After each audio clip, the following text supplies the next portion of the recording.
Hello everyone, you're watching the channel Military TV. The venerable Humvee was the first fielded to combat units in the mid-1980s.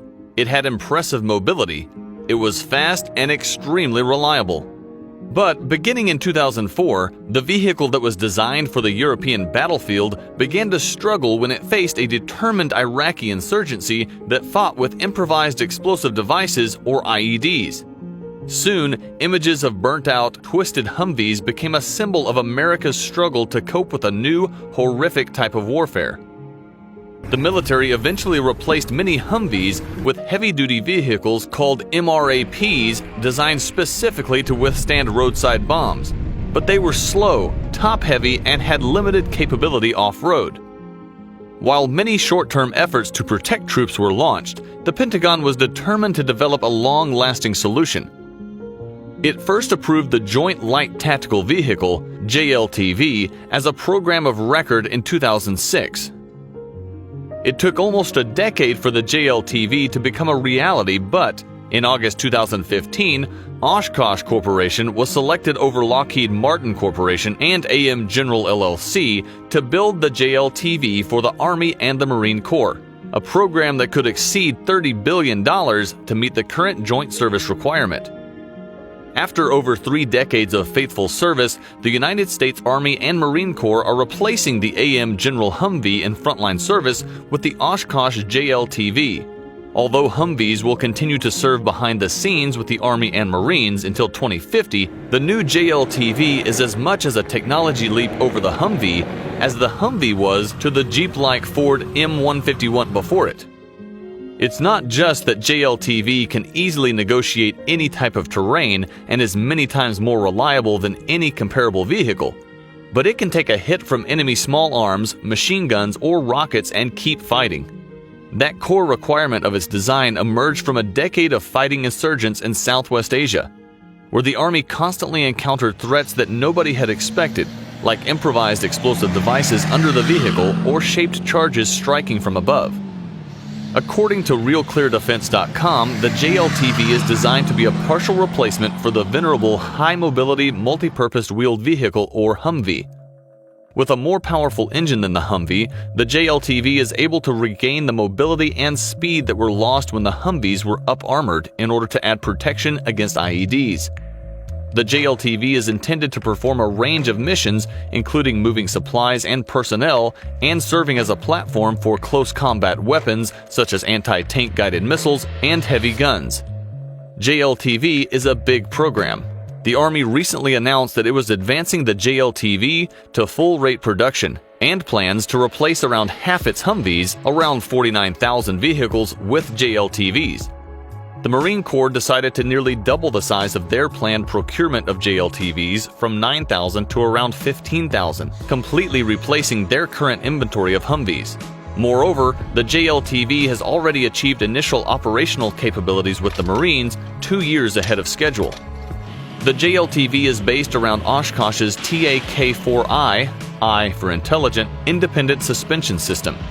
Around 26,000 military vehicles are fitted with an earlier version of the system, these including the Oshkosh Medium Tactical Vehicle Replacement, Oshkosh Logistic Vehicle System Replacement, and Oshkosh MRAP All-Terrain Vehicle. The TAK-4 system has also been retrofitted to the Force Protection Incorporated Cougar and BAE Systems RG-33 MRAPs. The majority of systems to date have been coil-sprung.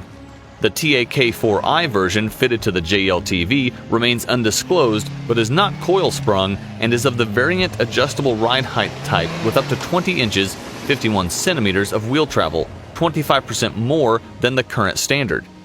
The JLTV's suspension-aided egress system capability levels side to side and front to rear on slopes or grades when selected by the operator. The front and rear suspension height can also be independently controlled for ship and transportability. The suspension system has ride height control at all 4 wheels. It uses a Duramax V8 engine, much like you would find in a Silverado or a Sierra pickup truck. That's actually been modified by Gale Banks for any of you NASCAR fans. And then we use an Allison modified transmission as well. So to the max extent possible, we used a lot of commercial technologies with the powertrain, etc.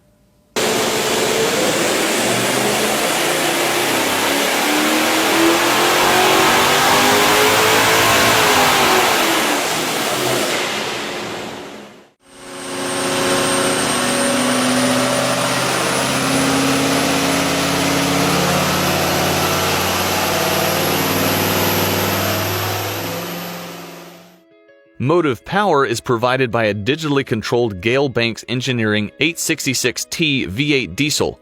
This based on the architecture of the General Motors Duramax LML. Power output is 340 horsepower.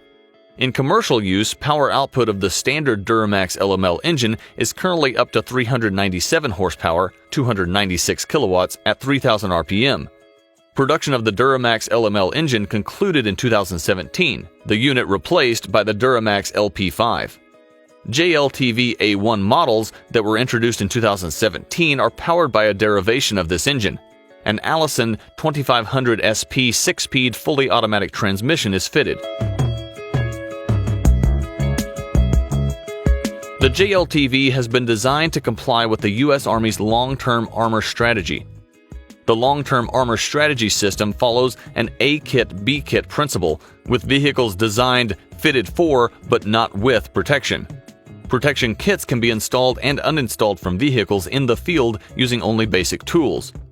The A-kit is fitted on the production line and is a combination of a limited amount of armoring in difficult-to-access areas of the vehicle, together with a significant amount of armor installation attachments and required support structures.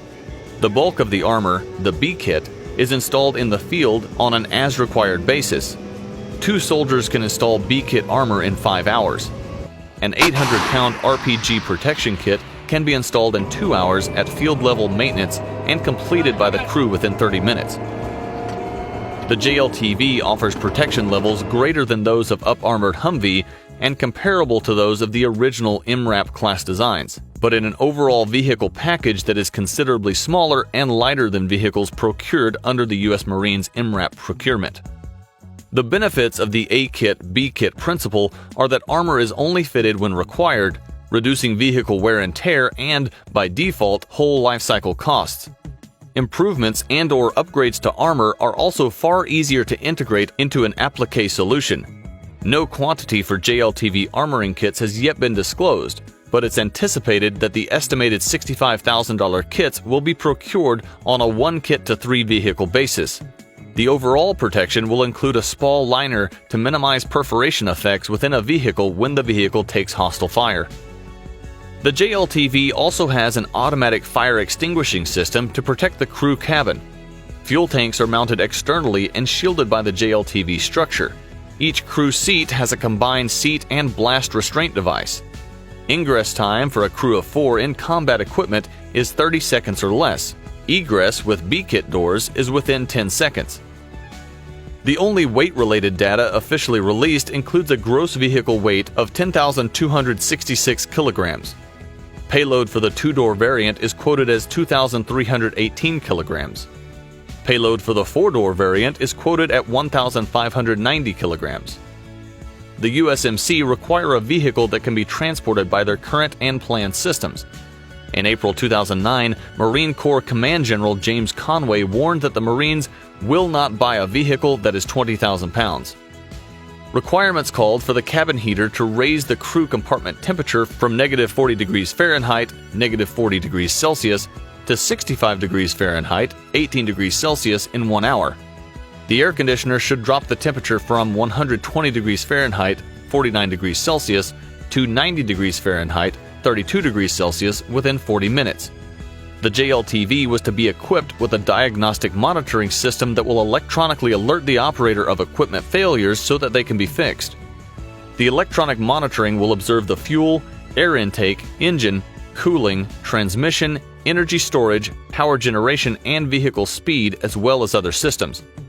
JLTV is transportable by sea, rail, and air. The JLTV is transportable on all classes of ocean-going transport ships with minimal disassembly. It was required to be rail transportable on CONUS and NATO country railways.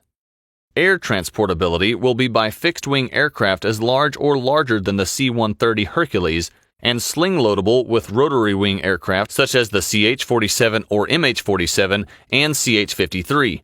The proposed ambulance variant was to be air-droppable by C-5 and C-17 fixed-wing aircraft. The JLTV can be prepared in 30 minutes for transport by aircraft, maritime prepositioning for ships, or rail. This is aided by an adjustable height suspension.